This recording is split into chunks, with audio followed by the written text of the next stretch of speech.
Ouais, 29 janvier 2019, je vais essayer de vous insérer le mouvement des Gilets jaunes dans notre histoire récente et globale et vous montrer ce à quoi ils ont affaire, ce vers quoi nous allons. Pour ça, je dois d'abord reprendre l'hypothèse des trois types de Français majoritaires dont je vous ai déjà parlé. Je vais faire assez vite. Donc on a trois types de Français majoritaires en 2019. Des Français pauvres qui ont une mentalité d'égalité dans les régions qui ont porté la Révolution française et qui donc sont capables assez facilement de s'opposer aux Français aisés. Vous avez des Français qui vont bien dans ces mêmes régions qui ont porté la Révolution française et qui normalement votent à droite. C'est la droite généralement. Leur expression politique, c'est la droite. Et vous avez donc les Français des régions qui ont détesté la Révolution française, où on a une mentalité d'inégalité et de soumission assez souvent, une mentalité de résignation. Donc les Français pauvres de ces régions-là ont énormément de mal à s'opposer aux Français aisés, d'où une sorte d'inexistence politique. Ils n'arriveraient pas par eux-mêmes à renverser le système. Donc je vous montre deux nouveaux exemples.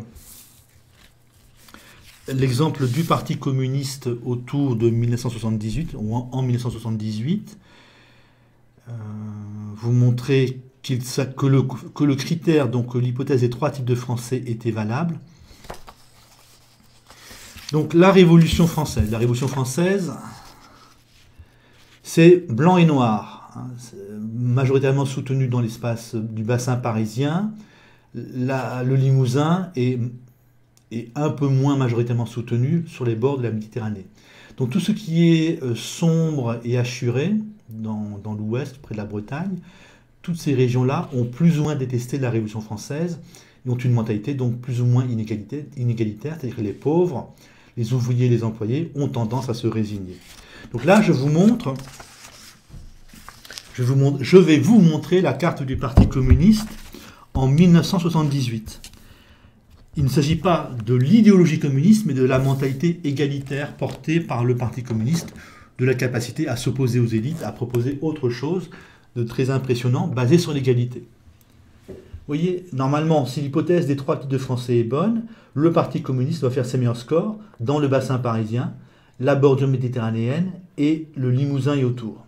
Eh bien, on y est quasiment.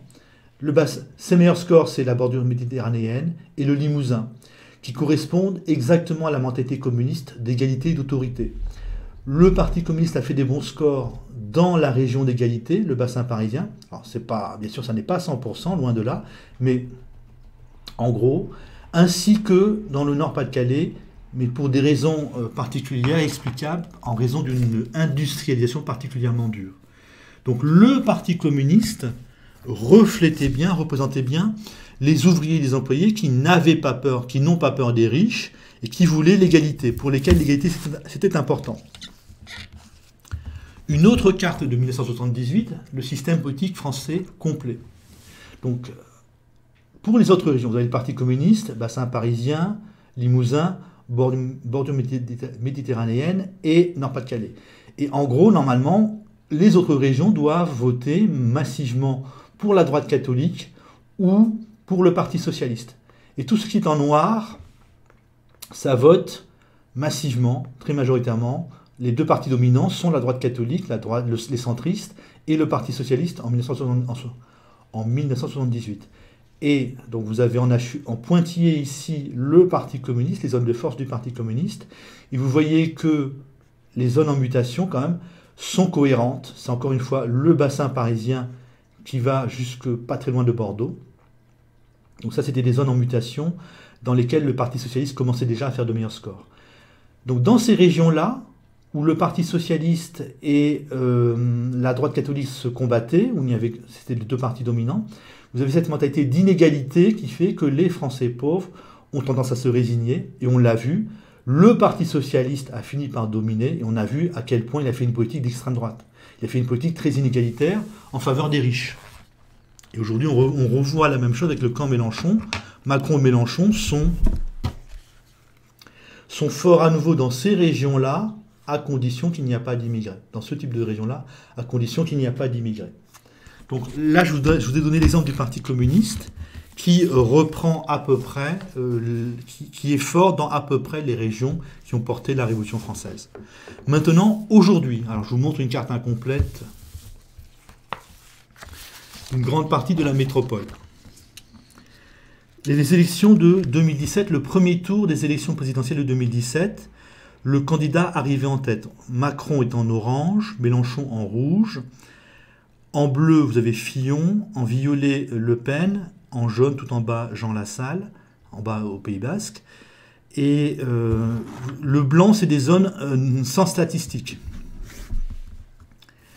Normalement, si on a bien cette hypothèse des 3 types de Français qui est vérifiée, normalement, vous devriez avoir un vote particulier dans ce que j'appelle la Grande Occitanie et l'Ouest, l'Alsace, non, pas de Calais. Vous devriez avoir un vote particulier dans le bassin parisien, la bordure méditerranéenne et la bordure méditerranéenne et le Limousin et autour. Alors, ça n'est pas du 100%, mais c'est tout de même assez proche. Les grandes tendances sont là. Donc, je vous montre la carte brutalement de l'élection présidentielle de 2017. Vous voyez, on a quand même des choses, des territoires qui ne votent pas de la même façon. La Bretagne, l'Ouest, le Sud-Ouest, le Sud-Est aussi. Le bassin parisien vote pas mal bleu. La bordure méditerranéenne vote bleu. Donc, j'essaie de vous montrer maintenant cette carte-là à partir des 3 mentalités.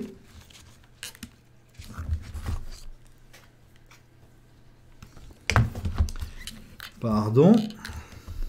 Désolé pour les gens du Nord et du Pas-de-Calais. Je n'ai pas réussi à faire mieux. Normalement, donc je vous avais dit, l'Occitanie vote d'une certaine façon. L'Ouest vote d'une certaine façon. Donc ça, c'est vérifié. Le bassin parisien vote d'une certaine façon. On y voit quand même beaucoup de bleu et de violet. Bleu et violet, c'est Le Pen, donc c'est les Français pauvres. Bleu, c'est les Français normaux, c'est les Français qui vont bien dans ces régions-là. Vous avez un peu de rouge et d'orange, mais c'est autour de Paris. C'est à Paris, autour de Paris, donc c'est l'argent et l'immigration. C'est l'argent, l'immigration, les cadres, les intellectuels, et donc ça s'explique. Vous voyez bien quand même le bassin parisien qui produit nettement du bleu et du violet, et l'orange, c'est les villes, les grandes villes en fait. Vous voyez bien l'Occitanie, là aussi, qui vote massivement Macron et beaucoup Mélenchon. Vous voyez du rouge ici. Vous voyez pas mal de rouge au-dessus de la bordure méditerranéenne, avec quelques espaces bleus ou violets que je vais expliquer. Donc, comment ça se passe? Comment j'interprète cela? Les Bretons votent beaucoup Macron et un peu Mélenchon, mais les gens du Sud-Ouest, les gens du Sud-Est votent beaucoup Macron et Mélenchon. C'est-à-dire que Mélenchon, c'est rien. Mélenchon, c'est de Tsipras. Mélenchon, une fois au pouvoir, ferait la même politique que Macron, ou à peu près. On l'a vu avec le Parti Socialiste. Donc, les pauvres qui votent Mélenchon là-bas n'ont pas d'existence politique réelle. Et vous avez en fait une sorte d'unanimité dans l'Ouest et dans le Sud et dans l'Occitanie, dans toute l'Occitanie, moins quand même de grands espaces. Donc je vous explique. Ici, vous avez tout simplement un peu d'immigrés. Donc une bonne partie du vote anormal dans l'Occitanie. Normalement, ils auraient dû, selon la théorie, complètement voter Macron et Mélenchon. Donc, le long de la Garonne, vous avez un peu d'immigrés. Autour de Lyon, vous avez beaucoup d'immigrés. Ça, c'est la carte de l'immigration maghrébine. Vous avez beaucoup d'immigrés. Je ne sais pas expliquer ici, c'est entre Rodez, Aurillac et Mende. C'est très très peu peuplé, il y a très très peu d'immigrés. Mais ça a été une région catholique et non protestante dans le passé. Ça explique peut-être cela. Pour la Savoie, c'est peut-être la même chose. Les Savoyards ont été plutôt catholiques que protestants. Et ils ont choisi librement de s'arrimer à la France, ce qui les rend peut-être plus patriotes que les autres Occitans. Et le long du sillon rhodanien, c'est l'immigration, comme je vous l'ai dit. Donc, le vote occitan est à peu près cohérent. Vous avez comme 2 anomalies autour d'Aurillac, autour de la Guillole exactement, en Savoie, mais pour tout le reste, les deux anomalies sont parfaitement explicables par l'immigration. Donc vous avez bien l'Ouest et l'Occitanie qui votent selon leur territoire, selon leur mentalité profonde, qui votent en quelque sorte comme ils devraient voter. Donc l'Ouest et l'Occitanie. Le Limousin ne vote pas français, il vote allemand, hein, il vote Mélenchon et Macron. L'Alsace et le Nord-Pas-de-Calais devraient voter normalement comme l'Occitanie, mais ils ont des immigrés. L'Alsace et le Nord ont pas mal d'immigrés. Et ce sont des petites régions bousculées par l'Union européenne. Le Nord a été bousculé par l'industrialisation. L'Alsace a été bousculée par l'histoire. Ça peut s'expliquer. Mais les deux grands blocs, normalement, c'est l'Occitanie, de Bordeaux, Toulouse à Lyon, face au bassin parisien et à la bordure méditerranéenne. Moi, je trouve qu'on y est à peu près. Donc Macron n'a pas été élu par les riches, il a été élu par l'ouest du pays. L'ouest et le sud-ouest. Et ailleurs, c'est les riches, vous voyez, c'est les grandes villes, les gens aisés des grandes villes. Mais sans l'ouest et le sud-ouest, Macron n'existerait pas. Macron et Mélenchon auraient fait un score beaucoup plus petit. Donc pour moi, nous sommes dirigés par l'Ouest, en fait, par ces deux régions-là. Depuis 1988, ces deux régions-là portent le Parti socialiste.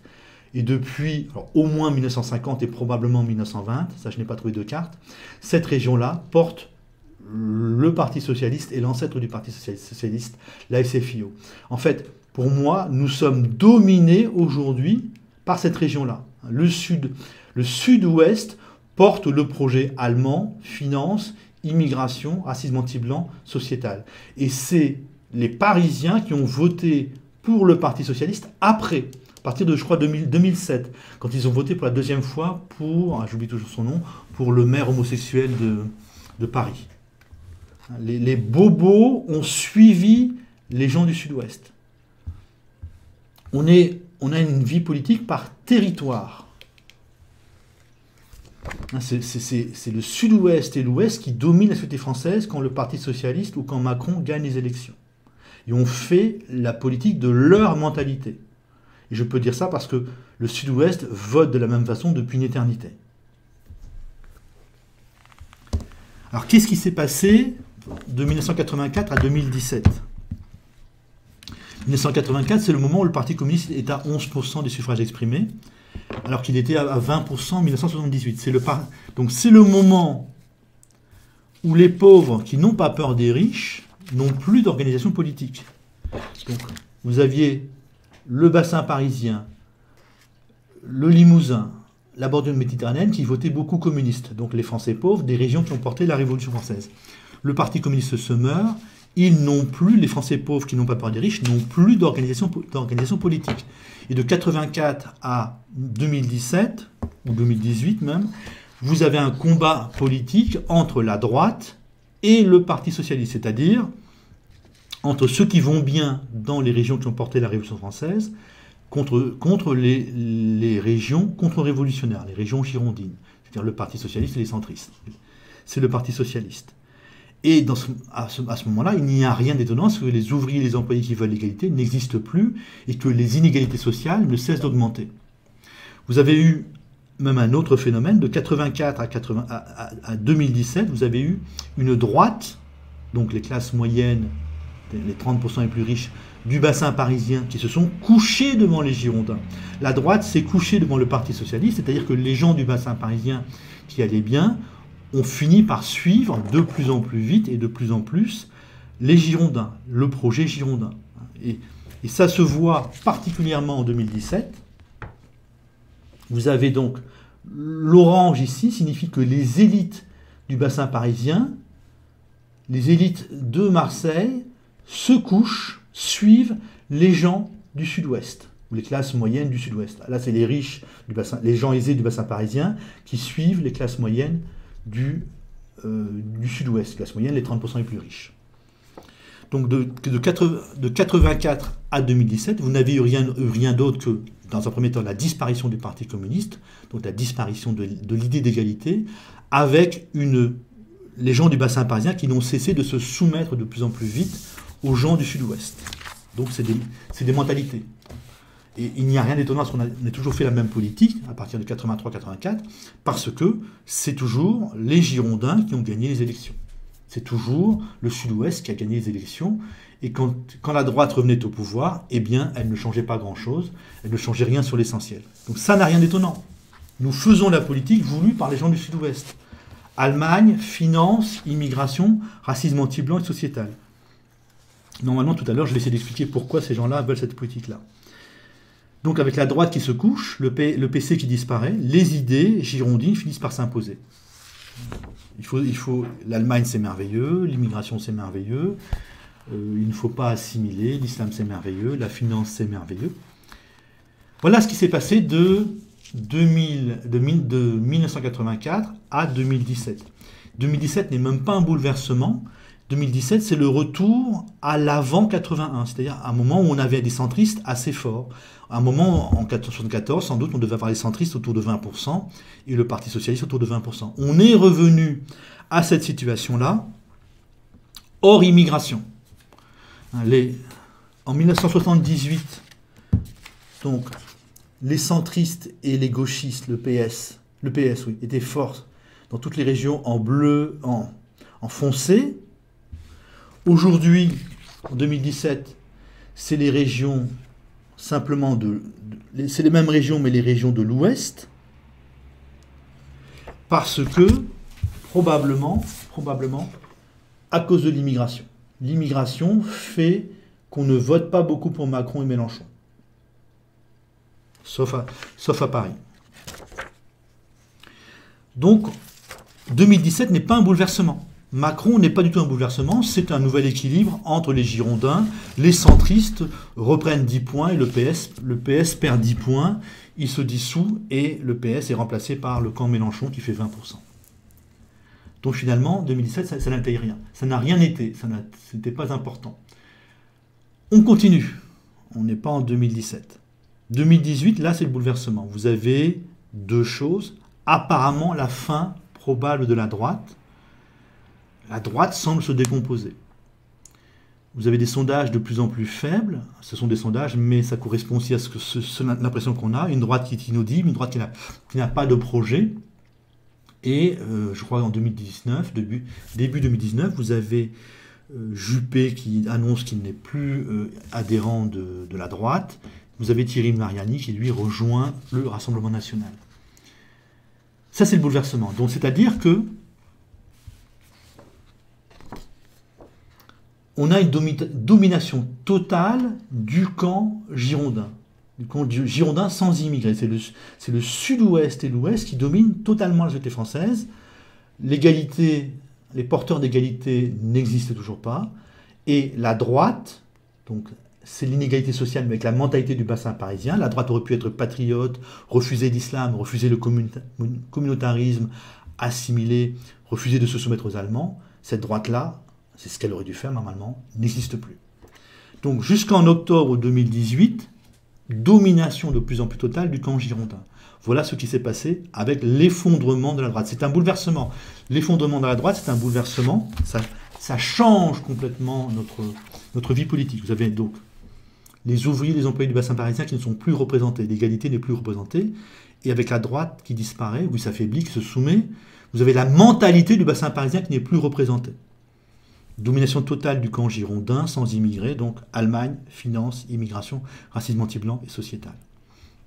Novembre 2018, émergence des Gilets jaunes. Je n'ai pas de définition certaine pour eux.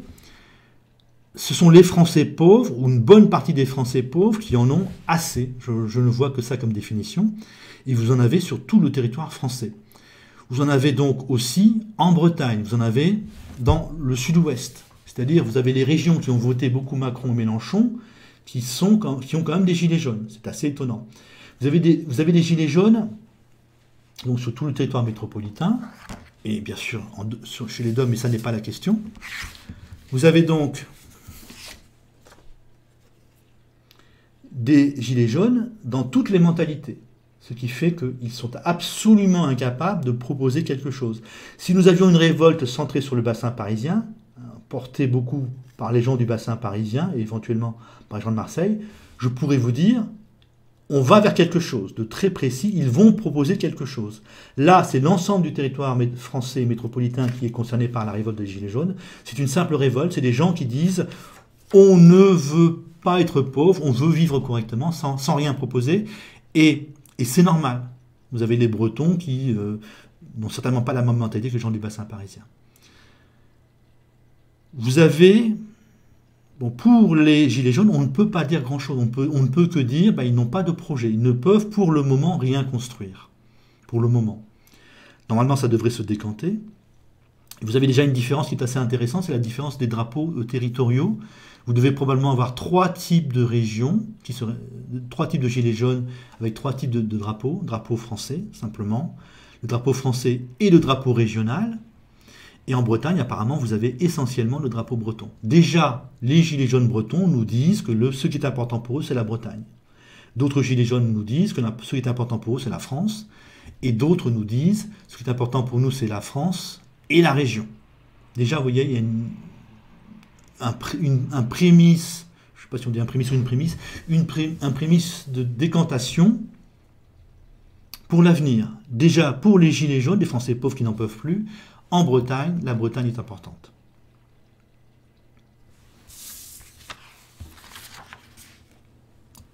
Maintenant, la thématique, c'est ce à quoi les Gilets jaunes sont confrontés. Donc je vous ai dit, ceux qui dirigent la France, c'est les gens du Sud-Ouest et les gens de l'Ouest. C'est eux qui dirigent la France. Les bobos sans eux ne tiennent pas, ne gagnent pas les élections, sont obligés de tenir beaucoup plus compte de la France, du refus de l'islam, du refus de l'immigration. Ils sont beaucoup plus obligés de tenir compte, bien sûr, de la volonté exprimée par ces régions-là, beaucoup plus patriotes, beaucoup plus anti-immigrés. Donc, qu'est-ce qui se passe en ce moment? Ceux qui gouvernent la France, c'est les classes aisées de ces régions-là, des régions contre-révolutionnaires, qui dominent. Elles dominent. Nous sommes dominés par les Bretons qui vont bien, en quelque sorte. Par les gens de Toulouse et de Bordeaux qui vont bien, ceux qui ont du pognon, les plus diplômés. Et en face, vous voyez, vous avez l'opposition réelle, c'est le bassin parisien, c'est la bordure méditerranéenne, c'est l'Alsace et c'est le Nord-Pas-de-Calais. Vous avez une opposition de civilisation cette fois-ci. Hier, nous avions la droite contre le Parti communiste. Comme je vais essayer de vous retrouver ça rapidement. Hier, alors, il y a très longtemps, nous avions le Parti communiste fort dans le bassin parisien. C'est-à-dire que la droite était face au Parti communiste. Aujourd'hui, vous avez un déplacement de l'opposition, un déplacement total de l'opposition, du combat politique entre les gens du Sud-Ouest, les bobos du Sud-Ouest, ceux qui vont bien, et les ouvriers, les employés, les Français pauvres du bassin parisien. Ça change complètement la vie politique française. Donc en gros, c'est les classes moyennes girondines contre les classes populaires jacobines. Ce qui s'est passé, c'est que de 1816 à 1974, nous étions dominés par les classes moyennes du bassin parisien. Par les classes moyennes qui avaient porté la Révolution française. Nous étions dominés par le bassin parisien, les gens du bassin parisien, qui mataient les révoltes des Français pauvres. Il n'y avait qu'une seule différence, des Français pauvres qui n'avaient pas peur des riches. Il n'y avait qu'une seule différence, c'est l'argent. Et malgré ça, malgré cette seule différence, ça a été mouvementé. Or, aujourd'hui, nous ne sommes plus majoritairement dans la droite qui s'oppose aux Français pauvres du bassin parisien qui veulent l'égalité. Nous sommes face aux centristes du Sud-Ouest et de l'Ouest qui s'opposent aux Français pauvres qui aiment l'égalité, qui ont une mentalité d'égalité, qui n'ont pas peur des riches. Donc c'est une contradiction totale. Vous n'avez pas une seule différence, vous en avez 4. J'ai repéré 4 différences au lieu de une précédemment. Bien sûr, vous avez toujours l'argent, le conflit autour de l'argent, mais le conflit autour de la vision du monde. Si on fait de l'immigration, du multiculturalisme, de l'adoration de l'islam, de l'amour de l'Allemagne, ce n'est pas par hasard, il n'y a pas de complot, c'est parce que les gens du Sud-Ouest le veulent. Voilà. Les gens du sud-ouest le veulent, les gens de l'ouest le veulent. Or ça entre en contradiction totale avec la mentalité des gens du bassin parisien qui sont patriotes, qui n'aiment pas la religion, qui veulent l'assimilation, qui ne veulent pas le communautarisme. Oui, nouvelle division supplémentaire par rapport au passé. Autre séparation, l'arrogance allemande. Le sud-ouest, c'est la région qui a la mentalité la plus allemande, donc qui produit de l'arrogance allemande, du mépris de l'autre, sa déshumanisation. Et les Bretons, apparemment, ne sont pas en reste. Donc vous avez face à vous, où les gens du bassin parisien ont face à eux des gens arrogants, méprisants. Donc discuter, négocier, c'est difficile, c'est presque impossible. Et quatrième différence, c'est l'activation idéologique. Ils sont en pleine activation idéologique encore, c'est-à-dire qu'ils viennent d'abandonner le catholicisme et ils sont encore en remplacement du catholicisme et portés par ce remplacement du catholicisme. Donc en fait, c'est des passionnés, des gens fous furieux. Donc non seulement déjà à l'état normal, ils sont méprisants, ils vous déshumanisent, mais en plus, ce sont des fanatiques en quelque sorte. Des gens fous furieux, et on le voit en fait, leur idéologie est totalement incohérente. Ils sont féminazis et pro-islam, pro-immigrationnistes et pro-allemands en même temps. Enfin, quand je dis pro-immigrationnistes, ils veulent faire venir plein de noirs et de musulmans blancs en France, tout en s'arrimant à l'Allemagne avec une énergie folle. Vous voyez, ces incohérences et cette débilité de la gauche et des centristes viennent de ce qu'ils n'ont pas eu l'expérience du temps, pas eu l'expérience des grands chocs, et ils nous sortent le conformisme issu de la fin du catholicisme. Donc vous avez 4 différences entre ceux qui dirigent la France aujourd'hui, les classes moyennes girondines, et les ouvriers, les employés qui n'ont pas peur des riches. Tout ça promet, et ça vous donne les mutilations aujourd'hui, ça vous donne, on vous écrase au flashball, hein, on vous méprise, on vous fait taire, et on vous balance on vous tire au flashball dans la figure, on vous mutile. Voilà, ça vient de là, hein, les mutilations, le mépris vient de là. Et donc ces 4 déjà avec une différence, dans le passé c'était violent, avec 4 différences, j'ai bien peur que ça aille à la folie. Nouveau point maintenant, notre stabilité. Hier, donc quand la droite dominait de 1816 à 1974, elle pouvait tenir à peu près le pays. Donc je vous rappelle, la droite, c'est les gens qui vont bien dans les régions qui ont porté la Révolution française. Ils pouvaient discuter avec les ouvriers et les employés. Ils avaient la même mentalité, ils n'étaient séparés que par leur argent. Donc ils pouvaient discuter ensemble. Aujourd'hui, par exemple, vous sentez bien que droite et Front National n'aiment pas l'islam. La droite, bien sûr, ne fait rien contre ça, mais elle n'aime pas l'islam, elle n'aime pas le communautarisme, elle a fait semblant longtemps d'être française. Aujourd'hui, donc, nous sommes gouvernés par des gens qui ont une mentalité très différente. Donc, ils sont en désaccord total avec les ouvriers et les employés du bassin parisien. Il n'y a pas de lien commun entre les bobos bretons, les ouvriers et les employés du bassin parisien et de la bordure méditerranéenne. C'est zéro. C'est zéro. Donc on est parti pour des tensions énormes. Et, pardon, je me trompe. La droite, donc, tenait le pays. Elle pouvait discuter avec les ouvriers et les employés du bassin parisien. Elle pouvait discuter avec les bobos, avec les centristes, des régions contre-révolutionnaires, par intérêt commun, et une partie de la droite était revenue au catholicisme. Donc, ils partageaient aussi la même religion. Et ces bobos, ces classes moyennes des régions contre-révolutionnaires, tenaient leur classe populaire.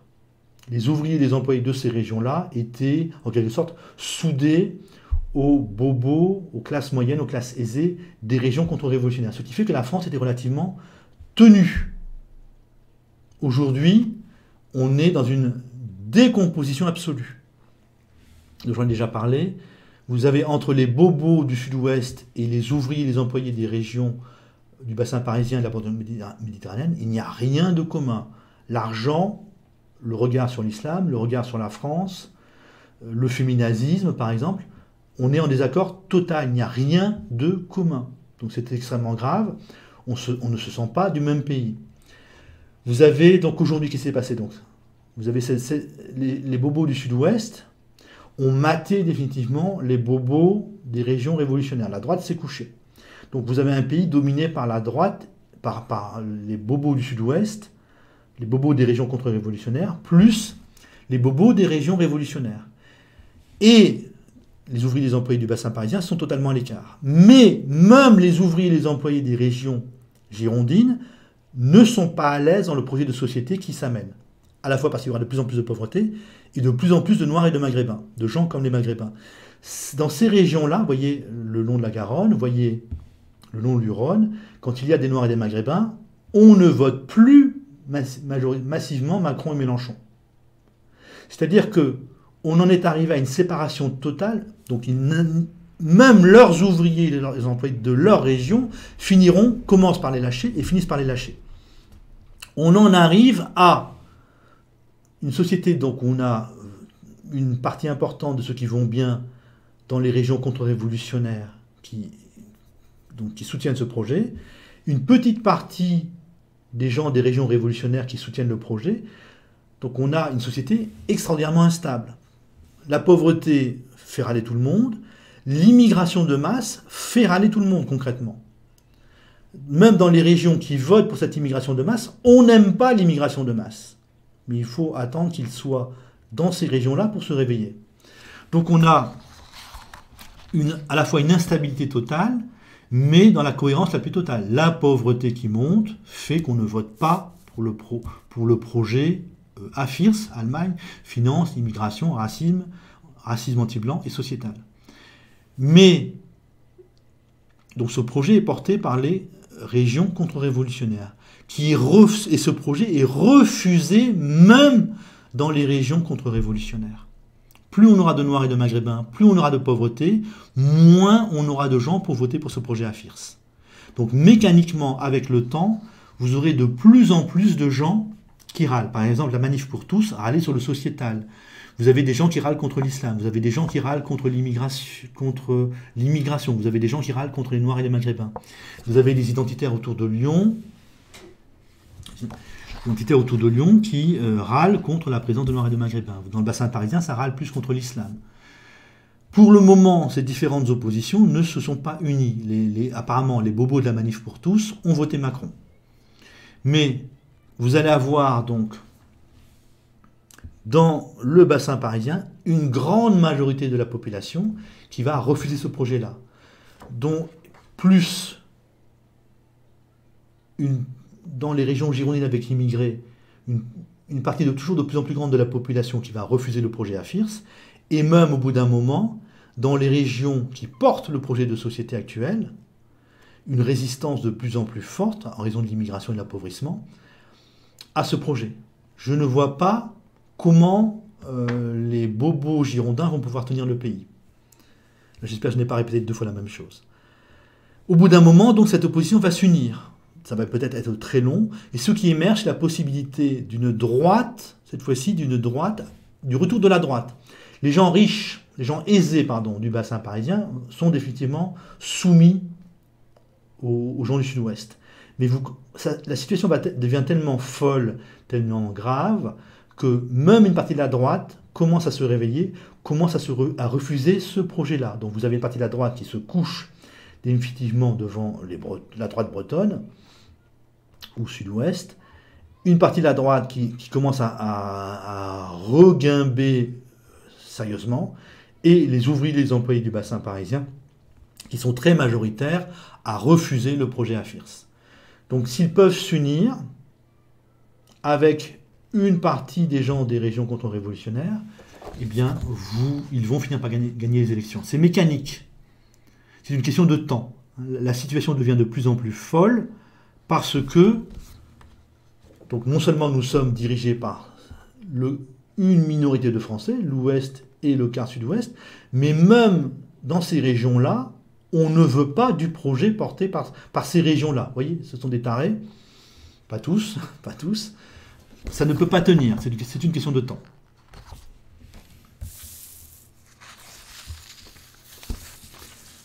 Voilà, donc les gilets jaunes là-dedans, c'est rien. Pour l'instant, ça n'est rien. C'est des Français pauvres qui refusent d'être pauvres et je ne vois pas où ils peuvent aller. Par contre, ça va se décanter. La décantation, c'est toujours pareil. La décantation, c'est quand vous allez constater que les gilets jaunes du bassin parisien commencent à proposer des choses différentes des gilets jaunes du sud-ouest. Là, vous pouvez vous dire, là, il se passe quelque chose de très important chez les gilets jaunes, une possibilité de construction. Pour le moment, les gilets jaunes sont impressionnants, nous disent que les Français ne se laisseront pas faire, les Français pauvres n'accepteront pas d'être pauvres, ils sont prêts à la guerre civile pour ça, je suppose, ou à pendre leurs députés, donc c'est déjà beaucoup, mais il n'y a pas de constructif pour le moment chez les gilets jaunes.